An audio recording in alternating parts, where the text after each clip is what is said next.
Welcome back to the home front. I'm your host, Reed Galen. Well, guys, today I'm coming to you solo for a brief weekend edition. I hope all of you are having a happy and healthy one as we prepare to spring forward and we get ready for springtime. I hope that you and your family are muddling through if you can, trying to do the things you can for you and the people around you and your community. But guys, I got a few elephants in the room that I think need a couple of spotlights. And so let me go through this briefly. A couple of things that happened this week and a couple of things that I've been observing in the last 6-8 weeks or so, really since Donald Trump took office. So first, there's been a lot of, hullabaloo and talk about Governor Gavin Newsom hosting a new podcast and deciding that his inaugural guest would be a guy named Charlie Kirk, who is the founder and head of a group called Turning Point USA. And this is sort of the Trump Jugend of the youth movement of MAGA. They are ugly. They spend a lot of time and money on college campuses. We should not deny their resources or their increasing reach. And Kirk has continuously been sort of fascist adjacent. He got sucked into Trump world back in 2015, 2016. You should read a great book called Raising Them Right, that by my friend Kyle Spencer, who will give you a great sense of how this stuff has all come to fruition. And clearly, Newsom did this on purpose. I read a story this morning before I started recording that he actually went through his ex-wife, Kimberly Guilfoyle. And yes, Gavin Newsom's ex-wife is Kimberly Guilfoyle, to sort of bridge the gap between these two individuals. Now, if there's one thing you can say about Newsom is that he has had an overweening ambition since he was mayor of San Francisco many years ago. And he was lieutenant governor when he realized he couldn't beat Jerry Brown to be governor. Now he is on the end, towards the end of his second term as governor. And when he terms out in 2026, next year, the odds are that he will run for president of the United States in 2028. Okay, that makes sense. He is governor of the biggest state. But the thing that I've observed about Newsom, who I've met over the years, time and again, is that he has never truly been comfortable with saying what he believes. Now, he was an early proponent of same-sex marriage. He has been a stalwart, supporter of organized labor and the environmental movement. But it's always been about triangulating around who he thinks he needed to win electorally, rather than trying to figure out, okay, what does Gavin really believe? And the idea here, guys, that he would decide that, I need to reach out to the right, to MAGA, to show that I'm like a regular guy, you can talk to me, is, I think, both myopic, nearsighted in its ridiculousness, its tomfoolery, but also just, again, explains why I think Newsom, even though people will say, oh, he takes on MAGA, he took on DeSantis, he's so good at fighting these guys. When voters actually see him, when Democratic primary voters actually see him, I don't think that he will have much purchase. Pete Wilson, another governor of California, ran for president, didn't win. Kamala Harris was Attorney General of California, United States Senator from California. She won the vice presidency with Joe Biden, but didn't win the presidency on her own. And Democrats have typically had a hard time with coastal elite candidates being their standard bearers. If you think about it, Joe Biden's from Delaware, but that's not really, nobody considers Delaware sort of an elite state. It's not California. It's not New York. It's not Connecticut. It's not New Jersey. Bill Clinton was from Arkansas.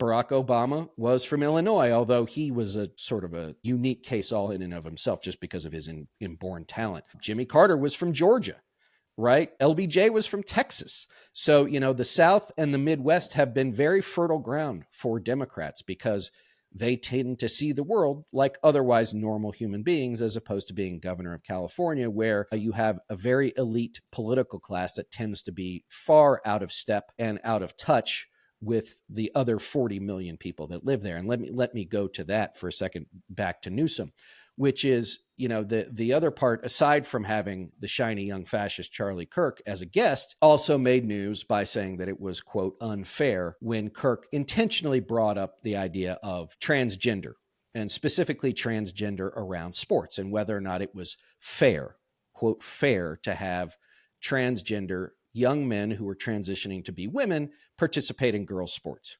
Now, this was a trap. Newsom and his people had to know it was coming. And Newsom, because I assume that all of his guys who are out of San Francisco and who I know looked at the polling and said that when it comes to the idea of fairness of a person born as a male competing in female sports, that is considered unfair. And that's what Newsom parroted, that he thought it was fundamentally unfair. Now, this is, I think, part of the issue that Democrats have, not only with the trans issue, but with all issues, is that they can't just say what they believe. They have to find something else to say, or they're afraid of upsetting somebody. Now, in this particular case, I guess Newsom couldn't be accused of being afraid to upset someone because the online left took him to task for this, not surprisingly. But the way he answered the question was in and of itself a mistake, because he shouldn't have to answer the question. It should be like, this is not an issue, Charlie. This is not really something that happens. It happens in a very few cases. It is not at all widespread. But why don't we talk, Charlie? And why don't you tell me, Charlie, about the leading cause of death among children being firearms? Why is it that kids have to go to school worried about an active shooter? Why is it that parents have to worry about an active shooter drill for their parents, or for their kids, excuse me? And this is the kind of thing, guys, you don't have to play on the bad guy's side of the field. You can push them back across the 50-yard line, but you have to have the intestinal fortitude to do it, right? As Mitt Romney famously said during a primary debate, when one of the times he was running for president, you get to ask the questions you want to ask, and I get to give the answers I want to give. Governor Newsom, if you're going to have a podcast, it should not be to parrot bullshit that you think will somehow cut across party lines to make you more likable. It should be to give your perspective on the world. Why else would you do it? Right?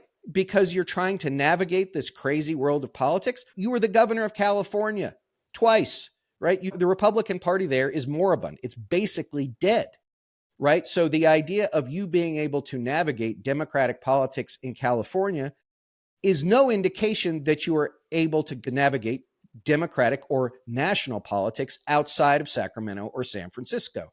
As we saw, Kamala Harris as a candidate in 2019 and 2020 wasn't able to either, might I say, with the same group of people advising her. I think there's one other part of this too, which is Newsom needs to take a hard look at what he is going to tell the American people should he decide to run for president. My estimation is, and I might be wrong, is that Newsom's campaign for president ended the day he decided to sit down at the French Laundry, a very fancy restaurant in Napa Valley, to celebrate one of his close friend and advisor's 50th birthday during the COVID lockdown. To me, guys, that is the strike point for Gavin Newsom's political career. When he chose to demonstrate that there were a set of rules for 40 million Californians that did not apply to him, that there was a set of rules that applied to millions and millions of California school kids who were home for the better part of 2 years, he lost the argument. He lost the ability to say, I care about people like you. I understand people like you. I'm worried about people like you. And I think that that's probably writ large a big problem for the Democratic Party. The strike point, as I said in 2024, I don't think is economics. I don't think it's message. It's, our policies are more popular. Maybe they are, but you're not, right? It's the idea that too many Americans, Republicans, independents, and Democrats believe that either A, you don't understand people like them, or B, you don't like people like them. And people don't want to vote for people they don't like. They will, as we've seen, and I'm going to get to this in a minute, if they're left no better option. But I think that the problem that Newsom, and as I said, so many other people have with today's modern politics is that you guys don't understand from the Democrats don't understand what they believe. They're afraid to tell you what they believe. Michael Ian Black, who I had on this very podcast a few months back, just asked the question on his Substack, and I'll put it in the notes. Why are you afraid to say what you believe? Because you're afraid people don't like it? If they don't like it, they don't like it. But at least it's what you believe, right? Donald Trump doesn't believe in anything, but people believe he does. You know why? Because he is the medium and the message. His message has been, you're getting screwed. I'm one of you. I know what it feels like to be ostracized, right? In a very different way than somebody else who lives in Grand Rapids or Madison or wherever it is, which is he was a Queens guy, wanted to be a Manhattan guy. The Manhattan people were never going to let him in. He knows what it feels like to be excluded. And he channels that innately to tens of millions of Americans. Right now, let me say one more thing about the elephant in the room, and this goes to Newsom and so many other people. Trying to convince the Charlie Kirks of the world, right, that you're normal, one, just again plays into their hands because they're happy to invite you into the spider web and catch you there. It also fundamentally misunderstands why Democrats lost in 2024. Not because enough Republicans didn't cross the line or enough independents didn't cross the line, but because your own voters stayed home. And why did they stay home? Because either they don't know what you believe in, they don't like you, or the things that you believe in are fundamentally different than the things that are part of their lives because you don't speak to them on the level that they need to hear, right? You guys have to figure out your own party before you need to start reaching out to, the goons of MAGA land. Like, what do you think that's going to get you? What did CNN get when it decided to have Donald Trump in a town hall because they thought, we need more MAGA voters, right? The MAGA people watch the town hall and then they turn it off. You know why? Because they hate CNN. They're not going to watch CNN. They're going to watch Fox. They're going to watch CNN so they can see their guy, and then they're going to turn it over to Fox so everybody on Fox can make fun of CNN and talk about how much they hate it. You're suckers. Don't be suckers. Don't play the game. Play your own game, right? Be the people who say, like, here's why I think what's happening is wrong.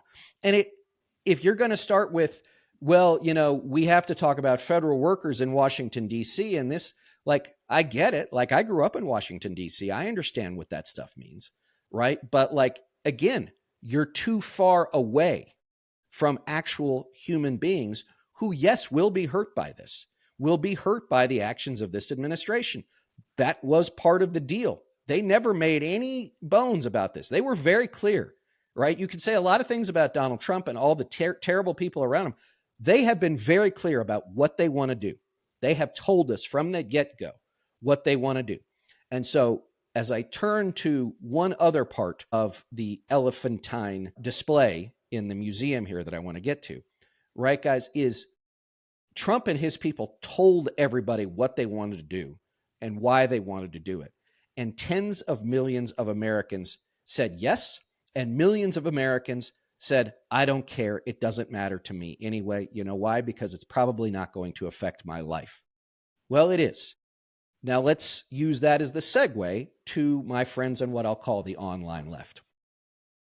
So there has been a massive surge in popularity on TikTok and Instagram, and in particular on Substack, for a bunch of people who are the, let's call it the anti-Trump left. I guess I was part of the never Trump Republicans. I guess I still am. But this is the anti-Trump Democrats, the anti-Trump left. And the thing that I have noticed is, yes, they are all, their numbers are growing. We saw Midas Touch overtook Joe Rogan at the top of the Apple podcast list.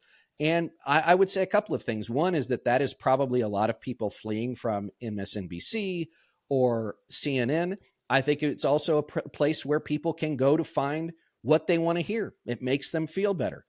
Not unlike why people listen to Joe Rogan or watch Fox News. There's nothing wrong with that. But we should just be clear, like, that this is not necessarily an indication of a growing movement on the left, the professional left, that more people are listening to you because they hate Donald Trump. There might be some of that, but because I think that there are people who are looking for a safe space, for lack of a better way to put it. Okay, great. But let me talk about what's happening in these spaces, is that if the stock market is getting crushed, if there are real threats to Social Security, Medicare, and Medicaid, and your answer to those things is not, this is going to hurt all Americans, but sneering and laughing and saying, hey, you MAGA mouth-breathing nitwits, we told you what was going to happen. Now your grandmother's going to lose her Social Security, and you do it with like this delighted smile on your face. Are you being better? Are you being the people the country needs? Or are you just expressing a level of frustration and anger that I understand, but I'm not at all convinced is constructive, right? And so here's the thing about wanting to to dismantle a movement like MAGA and like Trump has created. It buys in bulk and it sells one at a time. There are already people within the MAGA movement who have buyer's remorse. Okay? That is not surprising. But here's what I'm asking everybody to understand. Not that you approved of the vote that they took, but that as these things start to happen, you say, how do I pull this person away from MAGA and give them someplace else to go? Because as so many people who have probably experienced abusive relationships, this is not something that started with Donald Trump or MAGA a year ago. This has been a 20, 30, 40-year proposition on behalf of the online and the professional new right and the evangelicals. And so if we can pull those people away because they're now like, oh man, I made a mistake, let's be first clear that that is a massive psychological leap that they have taken. And we should appreciate the fact that it's occurred. And then we should say, come on over here, hang out with us. You're right. He did lie to you. And that sucks.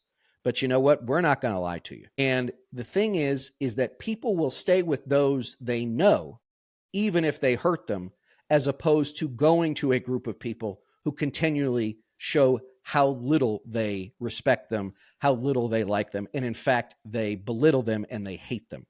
Guys, we can help defeat this, but we have to do it together. And I was talking to a guy earlier this week who said, look, I understand it makes me crazy, but if I meet someone like that, what I'm going to do is say, I get it, right? Come on over here, hang with me. Tell me what you're feeling. Then I'm going to go home and I'm going to scream into my pillow with frustration. That's the answer. The answer is not to be worse. The answer is not to be as bad because frankly, guys, that's what Trump and the Republicans have been telling everybody. You're no better than we are. You're just as bad as we are. And as my friend Trygve Olsen says in his 7 rules for dealing with autocrats, don't give the bad guys hammers with which to hit you. And being nasty and petty when people are feeling pain is not the way that you're going to peel those people away or we're going to start to dismantle this movement. It's just going to reinforce, as I said, going back to 2024, they'd rather be with people who are like them than with people who hate them. And I know that that's probably not popular in today's sort of never Trump, milieu, to use a French word. I think I'm using correctly, but that's where we are. And I think we need to understand that. Now, let me get to a couple of other elephants before I let you go here. Earlier this week, I had Lauren Groh-Wargo on from Fair Fight Action, and we were talking about the 2026 election.